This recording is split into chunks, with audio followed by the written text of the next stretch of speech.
Señoras y señores, muy buenas noches. Mi nombre es Oscar Díaz y no se equivocaron, están en sintonía de ATV+. Recuerden que el programa sale efectivamente en vivo a las 7 de la noche, lo pueden ver en la repetición a las 11 de la noche, pero también en este momento, si tienen que salir o están fuera de Lima, están en cualquier parte del mundo, este programa lo pueden ver en directo a través de la aplicación ATV Play.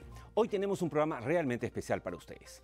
Vamos a conversar con el periodista Juan Paredes Castro, destacado decano del periodismo nacional, para hablar de la prensa guaripolera, de la crisis política y cómo salir de ella. Vamos a conversar también con el exministro del Interior, Rómulo Pizarro, para hablar de cuál es la situación real hoy del narcotráfico en el Perú, tema del cual nadie habla, pero que sigue creciendo.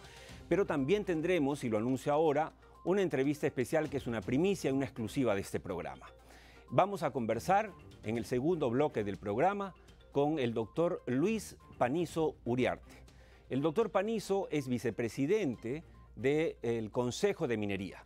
El Consejo de Minería que ha declarado suspendido por ahora, efectivamente, la licencia de construcción de Tía María. Todo el mundo habla de Tía María, todo el mundo habla del Consejo de Minería y hoy vamos a conocer por primera vez en televisión a su vicepresidente, un hombre que tiene larga experiencia en el sector y que va a compartir con nosotros su visión sobre la realidad actual y sobre el posible futuro que le espera a la minería peruana. De eso no se pierdan, por lo tanto, sintonía, porque eso estará en el segundo bloque del programa. Pero como siempre, empezamos con nuestro editorial de la semana.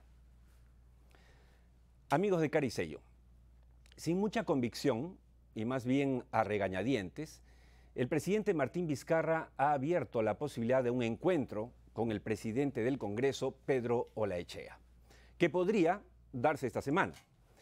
No importando si la cita se concreta en la iglesia de San Francisco, como propone Olaechea, o en Palacio de Gobierno, como ha planteado Vizcarra, lo cierto es que la sostenibilidad del país exige esta reunión, pero dentro de un marco de apertura y franqueza. En ese sentido, no ayuda ciertamente que el presidente haya declarado a Hildebrand en sus 13 y Semana Económica que el adelanto de elecciones es innegociable.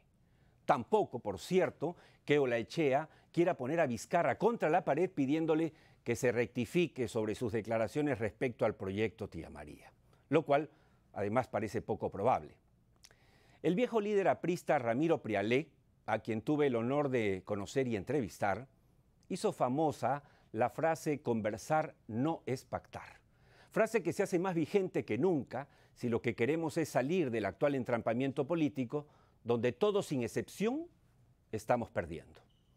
Para nadie es un secreto que la economía se está enfriando, que cada vez más empresas nacionales y extranjeras están decidiendo postergar sus inversiones, que se ha frenado la generación de empleo y que, como si todo esto fuera poco, los funcionarios públicos de todo el país han puesto pie en el freno. Por eso, el presidente de la República y el presidente del Congreso tienen en sus manos la posibilidad de hacer un borrón y cuenta nueva por la gobernabilidad. Un pacto que les permita trabajar juntos por una agenda conjunta donde las 4 principales preocupaciones de los peruanos sean atendidas: la corrupción, la inseguridad ciudadana, el enfriamiento económico y la falta de empleo. Ellos tienen que elegir entre el desarrollo y el desahogo, entre la paz o la guerra. Ojalá entiendan que lo primero es lo perdurable y que lo segundo no solo es pasajero, sino absolutamente destructivo. El Perú entero espera que ambos estén a la altura, salvo mejor opinión. Y con esto vamos a presentar a nuestro primer invitado, gracias a Perú Mining. imperdible para toma de decisión de proveedores y ejecutivos del sector minero. Análisis económico sector minero. Elmer Cuba y Alonso Segura. Planificación y estrategia para proveedores. José Scafi y Ricardo Labó. Almuerzo Minero Networking con exposición del ministro Ismodes. Exposición CEOs, proyectos mineros más importantes. Perú, Chile, Argentina. No te quedes fuera e inscríbete en esta gran conferencia. Perú Mining Business. Comuníquese al correo conferencias@pmb.com.pe. Recuerden, amigos de Cara y Sello TV+, que tenemos una primicia, una entrevista exclusiva en el segundo bloque del programa con el doctor Luis Panizo Uriarte, vicepresidente del Consejo de Minería, el consejo que está evaluando seriamente, concienzudamente, con responsabilidad, si es que finalmente el pedido de revisión que planteado por el gobernador de Arequipa tiene fundamento o no, y por lo tanto tiene en sus manos el destino de la licencia de construcción del proyecto Tía María, que es uno de los proyectos más importantes que tiene la cartera de inversiones en el Perú. Él estará en vivo y en directo en el segundo bloque del programa. Vamos a conocerlo por primera vez en Televisión Nacional. Pero antes, empezamos nuestro diálogo con una persona que yo aprecio y admiro mucho, un periodista del que yo he aprendido también, obviamente, y se llama Juan Paredes Castro. Buenas noches, Juan, bienvenido. Buenas noches, Oscar, muchas gracias. Encantado. Empecemos con nuestros temas. La elección de la mesa directiva de Pedro Laechea contó con 77 votos, si no me equivoco. 77. Sí, ok. sí. ¿Crees entonces que existe alguna posibilidad de que esos 77 hoy digan, bueno, sí, señor Vizcarra, nos parece estupendo que nos vayamos todos? Bueno, tu pregunta tiene que ver con aquello de que si el presidente Vizcarra, teniendo el pleno derecho de plantear una iniciativa de reforma, porque tiene derecho a eso, el presidente de la República como el Congreso pueden plantear reformas constitucionales, pero cuando se plantea un adelanto de elecciones que al mismo tiempo implica que al otro poder del Estado le diga tú te acortas el mandato de la misma manera como yo me acorto el mío. El presidente de la República puede tener también la potestad de acortar su mandato con la renuncia propia. Lo que no le puede decir al otro poder es acorta tu mandato. Además que el Congreso de la República ha tenido una elección muy aparte de la plancha presidencial que integró el hoy presidente de la República, Martín Vizcarra. Pero mi pregunta era sobre si crees tú, en tu larga experiencia, leyendo la cosa pública y la política peruana, ¿crees posible que esos 77 cambien de la noche a la mañana y sigan a pie juntillas la propuesta de adelanto de elecciones del presidente? Esos 77 de ninguna manera. Okay. Además, que para decirle no, probablemente ya no sean 77 y probablemente sean 87. ¿Tú crees que pueden aumentar? Pueden aumentar. Pero bajar de ninguna manera. Entonces la segunda pregunta es obligada.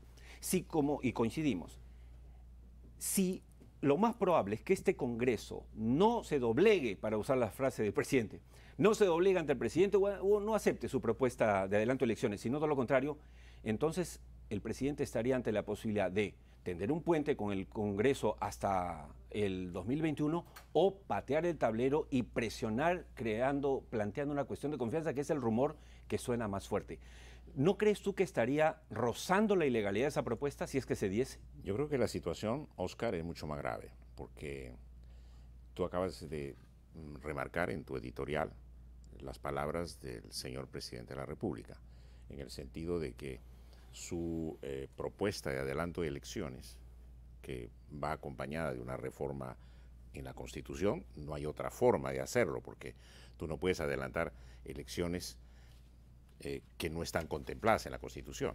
Por lo tanto, si tú planteas un adelanto de elecciones, tiene que ser vía reforma constitucional. Y si para él el adelanto de elecciones es innegociable, ¿no? Entonces... Que es lo que ha dicho en buena cuenta, ¿no? No lo he dicho textualmente, pero digamos, estoy representando, pero graficando lo que ha sido su posición. Tomemos en serio sus palabras, es decir, de que no va a haber marcha atrás, como decía su ministro de Justicia, y no es negociable, como lo dice él mismo. Entonces, si no hay marcha atrás y no es negociable y el planteamiento está en la mesa del Congreso, uno se pregunta, pues, ¿para qué fue el planteamiento al Congreso? porque si no es negociable, no hay forma de que lo tramites a través del Congreso, no hay forma de que lo tramites en una conversación con el presidente del Congreso. No había pensado eso, claro, ¿no? claro. Si Entonces, es innegociable, entonces ya no es una propuesta, es una orden. Estamos ante el avance, ¿no? Y yo no quiero contradecir aquí a mi amigo, el sociólogo Carlos Meléndez, en el sentido de que Vizcarra es populista, pero no es autócrata. Y yo también pienso como él, que no es autócrata, pero está en camino a hacerlo. Y en camino a hacerlo casi aceleradamente. Por eso, ¿Ya? Juan, coincidimos. No tenemos que coincidir en todo, pero en este caso ciertamente coincidimos. Si es así, la pregunta iba por acá. Hay dos posibilidades solamente para el presidente Vizcarra ante la respuesta del Congreso con un no. No, gracias. Uno, juntarse y caminar juntos hasta el 2021, que parece que no le gusta ese camino. La opción dos es forzar una cuestión de confianza para cerrar el Congreso. ¿Tú crees que que es un rumor fuerte, que él está en ese plan, pero no crees tú que estaría arriesgando, digamos, su propio futuro personal?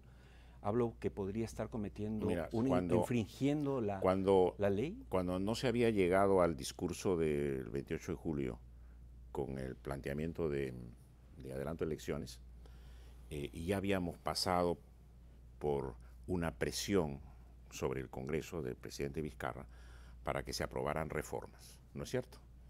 Y muchas de esas reformas han sido aprobadas. Creo que quedó solamente a disgusto del presidente el tema de la determinación, de la potestad de la inmunidad, si estaba en el Congreso o si estaba en el Poder Judicial, ¿no es cierto? El planteamiento del presidente era que estuviera en el Poder Judicial, pero era un rango y una prerrogativa muy propia del Congreso. El que 3 o 4 congresistas hubiesen salido por la pata de los caballos, ¿no?, violando esa inmunidad, no quería decir que la institución, el Congreso y la prerrogativa constitucional fueran malas, ¿no? A veces se confunden esas cosas. Bueno, cuando ocurrió ya esa... La excepción no hace la norma. Así es, cuando ocurrió ya esa presión sobre el Congreso, se hablaba de si podía haber una cuestión de confianza sobre reformas constitucionales. Y se esperaba que el 28 de julio fuese esa oportunidad. Así es. Pero no la tomó. Pero no la tomaron. Pero el presidente del Consejo de Ministros tuvo una declaración muy clara, en el sentido de que no la tomaron porque no encontraron razones impecables para hacerla. Así es. Quiere decir que no la podían hacer, porque cuando... Ergo no podrían hacerla ahora, según tu lectura. Porque mira, una reforma constitucional solo la puede hacer el Congreso, porque el Congreso es un poder constitucional derivado, ¿no? Un poder constituyente derivado, me corrijo, ¿no? Entonces, como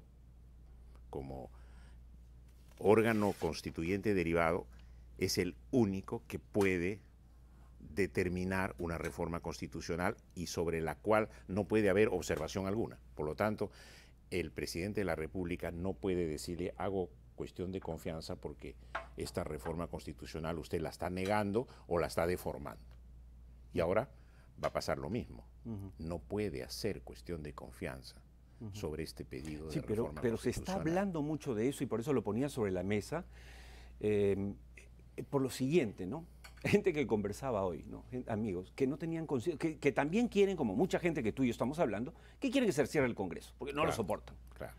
Y le decía, ustedes saben que si se cierra el Congreso vía cuestión de confianza, el rechazo y cierre dentro de la Constitución, la comisión permanente, que está integrada en un 80%, y creo que tenemos una foto de la comisión permanente para mostrarla, odian a muerte al presidente. O sea, va a ser unos 6 meses de odio, de una guerra visceral tremenda. Pero eso siempre y cuando lo cerrase constitucionalmente. Claro, cerrase constitucionalmente. Pero yo lo que veo, estamos volviendo otra vez al escenario del avance de él hacia una posición autócrata. Entonces, saliendo, ¿tú crees que salga de los linderos de la Constitución, Juan? No te había escuchado eso. Es que mira, si el presidente dice que esto es innegociable y por el otro lado tú ves de que no hay manera de plantear una cuestión de confianza sobre Juan, una reforma constitucional. Normalmente muy mesurado, muy moderado. ¿Estás diciendo que crees que realmente ¿El presidente está ante la posibilidad Yo- de yo- convertirse en un dictador? Yo, cerrando el Congreso fuera de la Constitución. El peligro que he advertido yo en mi última columna publicada en El Comercio, ¿no? Precisamente tiene que ver con eso, porque yo planteo una pregunta en el sentido de qué le oculta el presidente Vizcarra al país. Y yo creo que podría estarle probablemente ocultándole una buena noticia, de que al final de cuentas pueda decir él, señores, lo he visto bien, lo he revisado bien, ¿no? Y he llegado al convencimiento de que no hay manera de plantear una cuestión de confianza sobre una reforma constitucional. Por lo tanto, yo retiro mi propuesta de adelanto de elecciones y pues vamos a entrar en un diálogo y vamos a ver cómo salimos de este entrampamiento de otra manera. Bueno, ojalá fuera Eso podría ser pero una de las suenan cosas. tambores de guerra. Él podría estar Palacio. ocultando eso. Lo Sí. otro que podría estar ocultando es su decisión terminante de ir hacia un cierre del Congreso, ¿no? Llámenle o no inconstitucional, llámenle o no de la forma que quieran llamarlo, pero la decisión de él ya podría estar tomada. Y, Ya, preocupante, y preocupante vayamos lo que a ver dices. cuáles sean las consecuencias. Ojalá que Esto te equivoques, ojalá mira, que te equivoques. Mira, esto es como un amasijo, ¿no es cierto? No lo veo O sea, dictador a Vizcarra, no lo veo dictador. yo tampoco ni quiero verlo, ni lo veo en este momento, ni quisiera verlo. Pero si tú ves las cosas que han ocurrido en nuestro país. Claro, si tú dices ¿no? que si camina como pato, si es amarillo como pato y no, entonces es pato. Bueno, en el escenario de que esto se Pero diera, dudo. el escenario que esto se diera, que él planteara una cuestión de confianza no siendo constitucional, arriesgándose a que casi en el mismo acto el Congreso esté planteando una vacancia por ese mismo procedimiento inconstitucional del presidente. Entonces, estaríamos asistiendo a dos actos muy fuertes y duros para el país y que te plantean la pregunta, ¿a qué viene todo esto tan innecesariamente? Sí. Amigos televidentes, estamos en vivo por y en qué- directo por qué por marchar? ATV Más en Cara y Sello. Estamos conversando con Juan Paredes Castro, pero repito, para quienes nos están escribiendo por las redes, que efectivamente no me equivoqué, no es que estoy loco. En el segundo bloque del programa va a estar con nosotros el vicepresidente del Consejo de Minería, el que ha puesto en suspenso la licencia de construcción de Tía María mientras se evalúa. El doctor Luis Panizo Uriarte nos ha hecho el honor de aceptar nuestra invitación. Él no ha aparecido antes en televisión, entiendo que no quiere volver a aparecer después de esta conversación, pero realmente va a ser un placer conversar con él y saber cómo piensa él como vicepresidente y cómo piensan sus colegas del Consejo de Minería. Volviendo a nuestro tema, Juan, es realmente preocupante escucharte porque tú eres una de las... bueno, ahora hablábamos al inicio, ¿no? O sea, hay la prensa guaripolera y ni tú ni yo creo que estamos en esa prensa, pero existe. ¿Por qué crees que la prensa está siguiendo con tanto entusiasmo a Martín Vizcarra y forma parte de la turba que llamó nuestro colega la semana pasada, Federico Salazar, en un artículo, ¿no? ¿Está siendo la prensa parte de la turba? ¿No deberíamos nosotros los periodistas, además de informar, formar? Bueno, mira, hace, por el mes de enero para acá, ya ha pasado bastante tiempo, me llegó un discurso de toma de cargo de Sul Berger, del nuevo director de New York Times, bastante joven, ¿no? Yo lo conocí alguna vez como reportero, ¿no? Pero ahora es el director joven, que le está imprimiendo un espíritu y un molde de renovación enorme a un diario tan tradicional como el New York Times en tiempos del Internet, en el que hay que correr con muchas plataformas, ¿no? Y en ese discurso inaugural, una de las cosas que advertía con real atención era dos cosas, ¿no? Que el periodismo no debiera renunciar a sus inversiones en cobertura que había renunciado en los últimos tiempos. O sea, que se ha gastado tanto en tecnología y en tantas otras cosas y se han ido desinflando los presupuestos de cobertura. Y es la cobertura, como tú lo has sido en tantos años como periodista también, es la cobertura la que te garantiza una información fiable, ¿no? Porque cruzas información y investigas y profundizas muchas cosas, ¿no? Y otro de los elementos que hablaba él era de tenerle temor a esas tentaciones de partidarismo de la prensa, cuando la prensa toma ciertas Banderas. banderas. ¿Crees que ese es el caso peruano? No, yo no quiero generalizar. Yo creo que Beto Ortiz lanzó esta metáfora de las guaripoleras. Bueno, yo creo que la lanzó con cierta ironía y alegría, ¿no? Claro.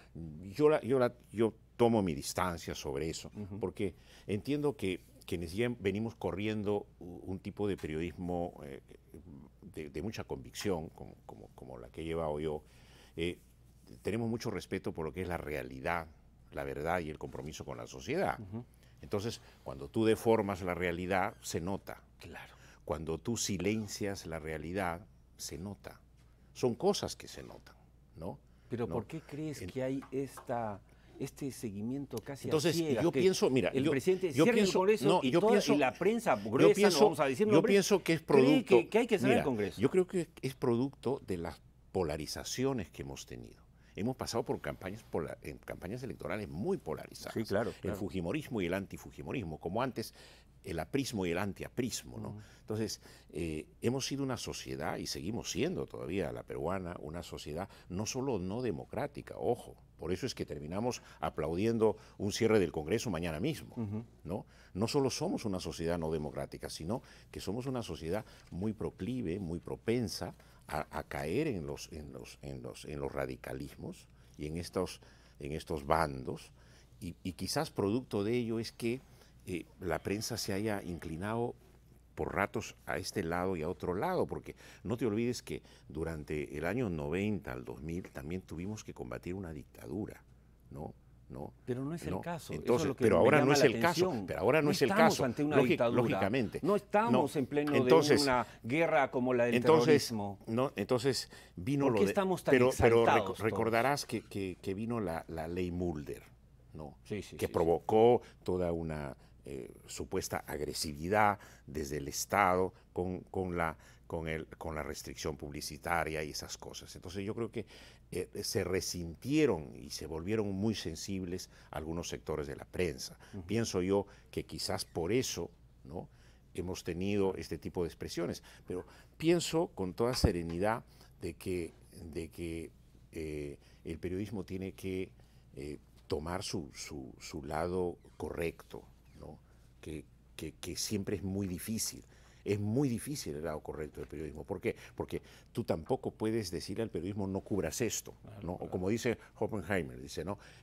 No correr detrás de ciertas figuras que pueden terminar convirtiéndose en los outsiders. Así ¿no es cierto? Pero es. tampoco puedes dejar de llamar la atención sobre eso. O sea, es una labor complicada la nuestra, pero el periodismo tiene pues que tener mucha racionalidad. Has tocado a Oppenheimer y él justamente decía en una entrevista reciente en el Perú, donde estuvo de visita presentando su libro, que nos preocupásemos más por los antisistema que por perseguir al fujimorismo.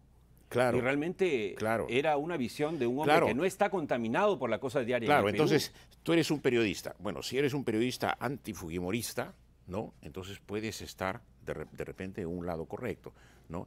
Y si no lo eres, podría ser sospechoso precisamente porque no lo eres, ¿no? Entonces yo creo que esos partidarismos pueden estar deformando las posiciones correctas del periodismo, que es simplemente el compromiso con la verdad y con la sociedad. Juan, no quiero que me gane el tiempo y te agradezco mucho que hayas estado esta noche con nosotros. Más allá de mi editorial, ¿tienes alguna fe en la reunión que se podría estar dando en estos días entre el presidente de la República y Pedro Lechea? ¿O como nuestro colega Mario Ghibellini, leyéndolo ayer, cree que no hay ninguna posibilidad ni de pactar, ni de conversar, ni de escucharse? Mira, Oscar, cuando el presidente Vizcarra accedió a la presidencia de la República, yo creo que alguien abrió un baúl en Palacio de Gobierno y de ese baúl salió él, ¿no es cierto? Porque nadie lo conocía, nadie sabía quién era, ¿no? Y saliendo de ese baúl hemos tenido a un presidente Vizcarra, ¿no?, en un ida y vuelta sobre muchas cosas. Nos planteó una reforma de Justicia que reemplazara al Consejo Nacional de la Magistratura, que precisamente pusiera orden en los poderes fiscal y judicial. Y ese Consejo de la Justicia, en reemplazo del Consejo Nacional de la Magistratura, presuntamente corrupto, ese reemplazo no lo tenemos hasta ahora. Nos planteó un referéndum para ir a reformas políticas como el de la reelección, que yo la veo nefasta. Hemos perdido la posibilidad de tener una bicameralidad, ¿no? El financiamiento de los partidos. Nunca te he escuchado tan cáustico como hoy, ¿no? Sinceramente, Juan, pero no te falta razón en las preocupaciones que estás compartiendo con nuestros televidentes. Entonces, el señor presidente, dicho también con todo respeto, salió de un baúl, nos tiene a todos en un baúl. Porque no veo yo una salida. De acuerdo. ¿No? De acuerdo. Y si el presidente, del Congreso, el señor Olaechea, va a tener que dialogar con el presidente de la República, y yo me pongo del lado del presidente de la República en el sentido de que tienen que dialogar en Palacio de Gobierno, pero los dos solos, ¿no? Pero no el presidente del Congreso formando parte también de una reunión general que tiene el presidente ese día con otras personalidades. Sí, sí, claro. Es muy importante la reunión, y yo creo que si el país está como está, Oscar, es porque hemos venido rechazando al otro, unos rechazando a otros, y estando en eso ya 3 años, ¿no? De acuerdo. Es el momento de conversar, de fijar metas, porque mira, en toda América Latina nosotros hemos sido un modelo de democracia, un modelo de crecimiento económico. Ahora estamos perdiendo ese rango. Así es, de acuerdo. Y no es posible que nadie nos quite la oportunidad de todos los peruanos de poder mirar el futuro de otra manera, ¿no? Juan, muchas gracias. Muchas gracias por estar con nosotros. Gracias a ti. Recuerden, amigos, que esta conversación pueden volverla a ver hoy a las 11 de la noche en la repetición de Cara y Sello. Muchas gracias. Hasta siempre. Gracias a ti. Quiero invitarlos a la primera pausa, recordándoles que después, en el segundo bloque, tenemos una primicia en el programa, una entrevista exclusiva con el vicepresidente del Consejo de Minería, Luis Panizo Uriarte, quien por primera vez concede una entrevista en televisión nacional. Vamos a conocerlo hoy en vivo y en directo, pero ahora vamos a pasarles un segmento nuestro nuevo. Es una colaboración, una contribución de Cara y Sello para el Ministerio del Interior, que busca delincuentes. En este caso vamos a ver a dos connotados políticos nacionales que están en búsqueda, aunque ya hace unos instantes, como deben saber, fue capturado el gobernador de Puno, el señor Adubiri. Pero acá hay otras dos joyitas que vamos a ayudar a recordar que están siendo buscados por la ley. Luego la pausa y regresamos con lo prometido, la entrevista exclusiva a Luis Panizo, vicepresidente del Consejo de Minería del Perú. Regresamos.